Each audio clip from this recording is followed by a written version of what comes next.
Well, whether a crime impacts your immigration case is going to be based upon how the current law is going to be applied to that particular crime. And what people need to remember is that a long time ago, prior to 97, it took a crime that could have resulted in punishment or imprisonment for 5 years before it would start to have an immigration consequence.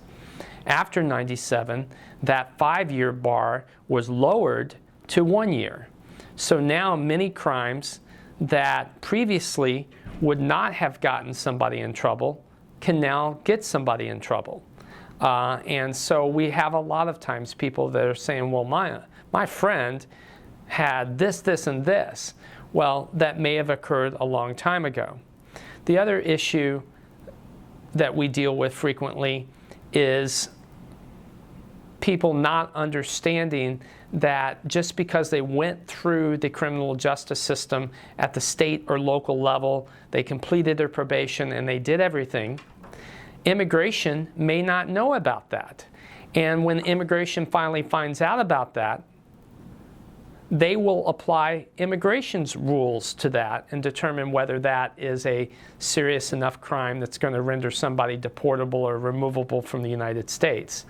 So just because in 2000 there wasn't a lot of cooperation between state and local law enforcement and courts notifying immigration when a foreign national was subjected to a particular crime, and now that they are arrested now in 2012 and immigration now learns about that, immigration is going to apply the current rule and may determine that that crime does make that person deportable or removable, regardless of whether they completed the probation or whatever, that it's a serious enough crime that's going to have an impact on their ability to remain in the country.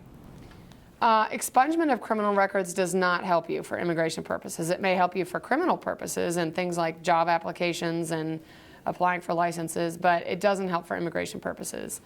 In order to get rid of a criminal conviction for immigration purposes, you actually have to find some reason that that conviction violated your constitutional rights. So if, for example, you pled guilty to a charge that adversely affected your immigration status, you would have to demonstrate that by accepting that plea without being properly advised of the negative consequence to your immigration status, or at least the future opportunity for immigration benefits, that was a violation of your rights.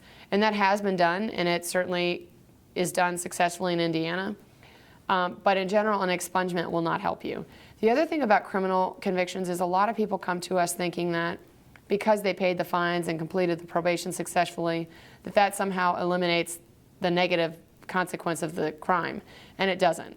A lot of people plead guilty and get probation for a year, and so when we're trying to figure out exactly what the criminal history is, they say, well, I just had probation.